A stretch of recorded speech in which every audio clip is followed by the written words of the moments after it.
ఈ రోజుల్లో ఈ సంఘం అనేటువంటి అంశం పైన చాలా విషయాలు మాట్లాడుతున్నాం. ప్రజలు కూడా చాలా మంది మంచిగా స్పందిస్తున్నారు. అందుకే ప్రజలకు కూడా చాలా ధన్యవాదాలు తెలియజేసుకుంటూ ఈరోజు మరి మొదటి ప్రశ్న ఏంటంటే, అసలు సంఘానికి ఖచ్చితంగా సేవకుడు అవసరమా? మరి అవసరం లేదా? 24 గంటలు ఉండాలా? ఉండకూడదా? సంఘంలో ఒక సేవకుడు అనేవాడు 24 గంటలు ఉండాలా? ఉండకపోయినా కూడా పర్వాలేదా? దేవుని పరిశుద్ధ నామమునకు మహిమ కలుగును గాక. ఈరోజు ఈ లైవ్ ద్వారా మీ అందరితో కలుసుకోవడానికి దేవాది దేవుడు నాకు ఇచ్చిన ఈ మంచి తరుణాన్ని బట్టి నేను దేవుని స్తుతిస్తున్నాను. మనం పరిశుద్ధ గ్రంథంలో నుంచి ఈ విషయాన్ని మనం జాగ్రత్తగా ధ్యానం చేసినట్లయితే, నేను ఇంత క్రితం ధ్యానంలో కూడా ఈ వచనాన్ని నేను మీకు తెలియచేసి ఉన్నాను. మరొకసారి మరి ఈ అంశానికి సరితూగిన వచనం గనుక అపోస్తుల కార్యంలో 6వ అధ్యాయంలో మరి నాటి అపోస్తలుల బృందం వారు ఏం చేశారంటే, సువార్త ప్రకటించడం మీద వారు బాధ్యత తీసుకున్నారు కనుక వారు పరిశుద్ధాత్మ చేత ప్రేరేపించబడిన వారై ఏ మాట చెప్పారంటే, పరిశుద్ధ గ్రంథంలో నుంచి అపోస్తల కార్యంలో 6వ అధ్యాయంలో 4వ వచనంలో దేవుని వాక్యం మీరు దగ్గర రాయబడి ఉంది. అపోస్తలులు 6వ అధ్యాయం 4వ వచనం. అయితే మేము ప్రార్థన యందును వాక్య పరిచర్య యందును ఎడతెగక ఉందుము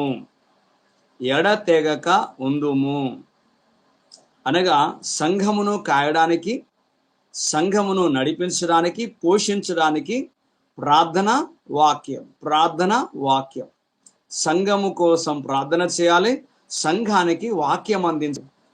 సంఘం క్షేమాభివృద్ధి పొందాలి అని అంటే దానికి దైవ సేవకుడు చాలా ముఖ్యం. సో ఈరోజు బ్రదర్ చెప్పిన దానికి నేను సామాన్యంగా ఒక వివరణ ఇవ్వదలుచుకున్నాను. ఇప్పుడు సంఘానికి సేవకుడు 24 గంటలు అవసరమా అని అంటే అది మనందరం చెప్పదగిన జవాబు అది. ఒకవేళ ఒక కాపరి గొర్రెలను కాసుకుంటూ ఉంటే,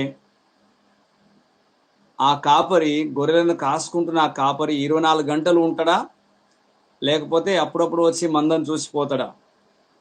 అది మనం ఒక్కసారి ఆ విధానంలో మనం ఆలోచన చేస్తే తప్పకుండా మనకు ఈ జవాబు దొరుకుతుంది. గొర్రెలను కాసే కాపరి ఖచ్చితంగా దానిని 24 hours 24/7 అనవచ్చు, దానిని కాపాడుకుంటూ మేపుకుంటూ ఉండాల్సిందే. ఒకవేళ తనకేదైనా అత్యవసరం అనిపిస్తే, ఆ కాపరికి ఏదైనా అర్జెంట్ పని పడితే సమానంగా అనగా తనలాగా గొర్రెలను ప్రేమించే, ఆ మందను ప్రేమించే తనలాంటి మనస్సు కలిగిన వానికి, లైక్ మైండెడ్ పీపుల్ అంటారు వారికి, ఈయన నాకు అప్పగించాడు ఈ పనిని, కాపరి గారు నాకు ఈ పని అప్పగించారు, ఆయన వచ్చేదాకా నేను దీనిని జాగ్రత్తగా కాపాడడం నా ధర్మం అని భావించే ఒక మంచి సహాయకుని నియమించేసి ఆయన వెళతాడు.